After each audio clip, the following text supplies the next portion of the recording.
18 संतांच्या पादुकांचं दर्शन सोहळ्यासाठी मंत्री मंगलप्रभात लोढा आज इथे उपस्थित झालेले. त्यांनी आता सगळ्याच पादुकांचं दर्शन घेतलंय. आपण त्यांच्याशी बोलूया. सर, काय म्हणाल? आपण पाहिलं की राज्यातल्या वेगवेगळ्या तीर्थस्थळी जाऊन आपल्याला तिथे पादुकांचं दर्शन घ्यावं लागतंय. पहिल्यांदाच असं राज्यात घडलंय की एकाच ठिकाणी 18 साधू संतांच्या पादुका आलेल्यात आणि एकाच वेळी एकाच दिवशी यांचं दर्शन मिळतंय. तुम्ही दर्शन घेतलं का?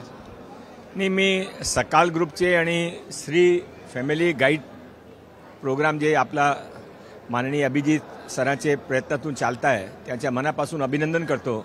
न भूतो न भविष्यतो कोणी कल्पना न केली असेल ते ओरिजिनल पादुका, सर्व पादुका एकत्र एक ठिकाणी सर्वांना दर्शनासाठी ते आपण लाखो संख्येमध्ये लोक जमलेले आहे.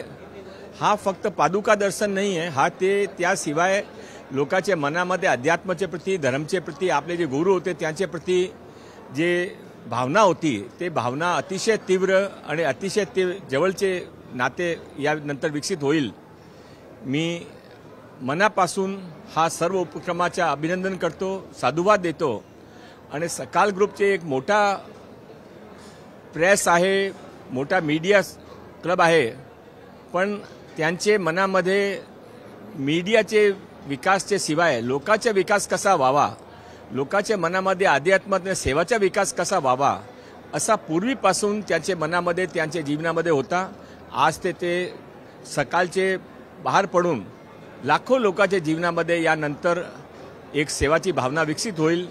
परत एक वेळा अभिजित सर, सकाल ग्रुप आणि श्री परिवार सर्वांचे मनापासून साधुवाद, अभिनंदन. धन्यवाद सर. पाहिलं की मंगलप्रभात लोढा यांनी देखील स्पष्ट म्हटलं की हे पहिल्यांदाच न भूतो न भविष्यात असा हा कार्यक्रम या ठिकाणी आयोजित करण्यात आला. कॅमेरामन रोहितसह विनय म्हात्रे, साम टीव्ही, नवी मुंबई.